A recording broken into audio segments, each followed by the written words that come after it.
Have you ever felt like no matter how much you explain yourself, no matter how calm you try to be, the other person somehow turns everything against you? Like you're walking on eggshells. Like even a simple question can turn into a problem. If you've ever felt that this isn't just miscommunication, you might be dealing with something much deeper. This is not about blaming. It's not about fighting. And it's definitely not about trying to convince someone who refuses to understand you. This is about recognizing a pattern, one that confuses you, weakens you, and slowly traps you without you even realizing it. Because what you're dealing with is not just conflict, it's manipulation. And today, you're going to understand something powerful. Why one simple question, asked calmly, can completely shake a narcissist. Not because it's aggressive, not because it's offensive, but because it touches something they spend their entire life trying to avoid. The truth. Here's what most people don't understand. A narcissist doesn't fear arguments. They don't fear conflict.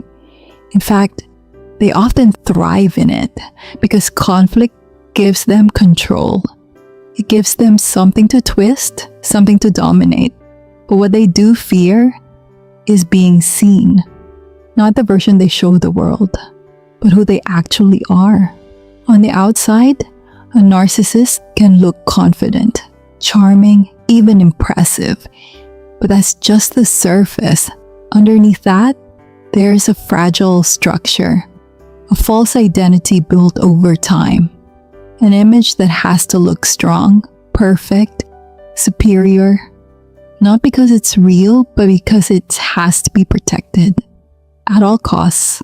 That's why control is everything to them. Control of the conversation, control of the narrative, control of how you see them. When you admire them, they feel safe. When you question them, they feel exposed. And exposure is what they cannot tolerate. Now here's where things shift.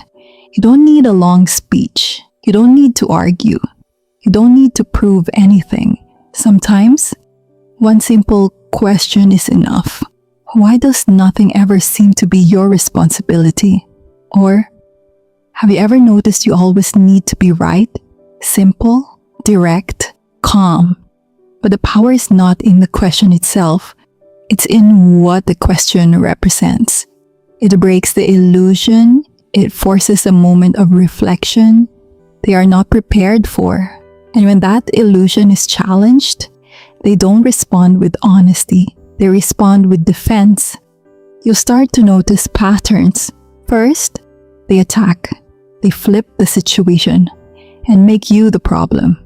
Second, they play the victim. Suddenly, they are the one being hurt. Third, they distort reality. They deny things they said.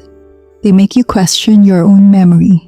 And sometimes, they simply shut down. They walk away. They go silent. And this is where most people make a mistake. They try to explain more, clarify more, prove more. But that only feeds the cycle. Because a narcissist is not interested in truth. They are interested in control. The real power is not in convincing them. It's in observing them. Because what happens after the question tell you everything you need to know. Not their words, their behavior. Now let's go deeper. A narcissist doesn't just lie to others. They lie to themselves. They need to believe they are always right, always justified, always superior. Because if they don't, their entire identity collapses. That's why even a small challenge feels like a threat, not just to their ego, but to their sense of self. And that's why their reactions feel so intense. It's not about the situation, it's about survival. To maintain that control, they manipulate reality. They rewrite events, shift blame, distort your perception. until you start questioning yourself. Did I overreact? Did I misunderstand? Am I the problem? Let me say this clearly. You're not crazy. You're being manipulated. And the confusion you feel is not weakness. It's a response to a distorted reality. But here's the difficult part. This only works if you keep participating, if you keep explaining, justifying, trying to fix it. Because as long as you're playing the game, they stay in control. But the moment you stop, something changes, not outside, inside you. You stop reacting the same way, you start seeing the pattern. And that's when the illusion begins to break. And when that happens, they feel it. They feel the shift. They feel the loss of control. And they will try to pull you back. They might apologize, make promises, say everything you always wanted to hear. But now you understand something. This is not change, it's strategy. Because real change requires self-awareness. And that is exactly what they avoid. So instead of changing, they adapt the manipulation. And this is where your power truly begins. Not when they change, but when you stop waiting for them to. When you stop trying to fix something that was never yours to fix. You start reconnecting with yourself, your intuition, your feelings, your clarity. You remember who you were before all the confusion. And yes, there will be moments where you miss them, but what you miss is not them. It's the idea, the potential, the version of them that only existed in moments. And once you see that, everything changes. And this is the part most people don't talk about. Because when things start to shift, it doesn't feel empowering at first. It feels empty, like something is missing, not them, but the version of reality you built around them. Because for so long, your mind was busy, trying to understand, trying to fix, trying to predict, trying to hold everything together. And when you stop doing that, there's silence. And that silence can feel unbearable because now there's nothing distracting you anymore. No more analyzing their behavior. No more waiting for a message. No more emotional highs and lows. Just you and everything you've been avoiding. And that's when it hits the grief, not just of losing them, but of losing time, energy, parts of yourself. You gave away without realizing. And that kind of grief is complicated because there's no clear moment where it ended. No clean goodbye, just a slow realization that you stayed too long. And that thought can be heavy because it comes with questions like, why didn't I leave sooner? Why did I accept this? Why did I ignore what I felt? And if you're not careful, those questions turn into blame against yourself. But it is where you need to understand something important. You didn't stay because you were weak. You stayed because something in you was trying to survive, trying to hold on to connection, trying to make sense of something that didn't make sense.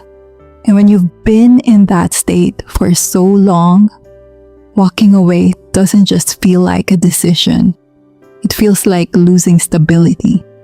Even if that stability was hurting you, because your nervous system got used to the chaos, got used to the inconsistency, got used to the emotional roller coaster. So when things calm down, it doesn't feel peaceful. It feels unfamiliar. And unfamiliar can feel dangerous. That's why so many people go back. Not because they don't see the truth, but because the truth feels empty at first, and the chaos feels like home. And breaking that pattern takes more than awareness. It takes tolerance, the ability to sit with discomfort without running back to what hurt you, the ability to feel the silence without filling it with the past, the ability to face yourself without turning away. And that's not easy, because now you're not just healing from them, you're healing from the version of you that accepted less, that adapted too much, that stayed quiet when it needed to speak. And that process is uncomfortable because it requires honesty, real honesty, the kind that doesn't protect your ego, the kind that says, I saw the signs and I stayed. I felt it and I ignored it. I knew and I didn't act. And that truth can feel brutal, but it's also the beginning of something real. Because the moment you stop lying to yourself is the moment you start reconnecting with yourself. And that changes everything. Because now, you're no longer trying to go back to who you were before. You're becoming someone new. Someone who sees clearly. Someone who trusts what they feel. Someone who doesn't need confusion to feel connection. And that shift is subtle but powerful. You start noticing things faster. You start reacting differently. You start choosing peace over intensity. And that's when something else happens. You stop chasing, not because you don't care, but because you finally understand that what you were chasing was never stable to begin with. And that realization frees you, not all at once, but enough to keep moving forward. Even when it's hard, even when you miss them, even when part of you still wants to go back. Because healing isn't linear. You don't just wake up one day and feel nothing. There are moments, memories, triggers, thoughts that come out of nowhere. And in those moments, you'll feel the pull again. The urge to reach out, to check, to reconnect. But now, there's a difference. Now you see it. Now you understand it. Now you know where that feeling's coming from. And instead of acting on it, you sit with it. And every time you do that, you take your power back. Little by little, moment by moment. Until one day, you notice something. You're not thinking about them the same way anymore. You're not analyzing everything. You're not questioning yourself. You're just living. And that's when you realize you didn't just leave the relationship, you left the version of yourself that needed it.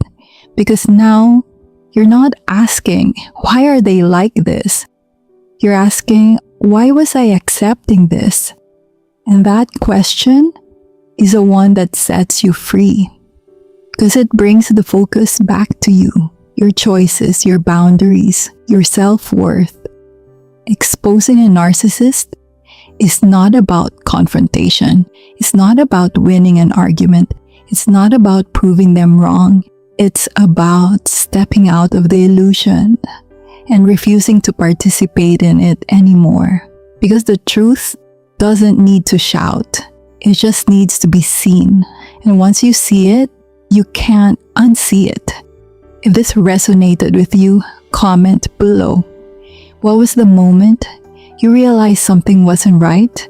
And if you're ready to understand more about manipulation, emotional patterns, and how to break free from them, subscribe. Because this is just the beginning.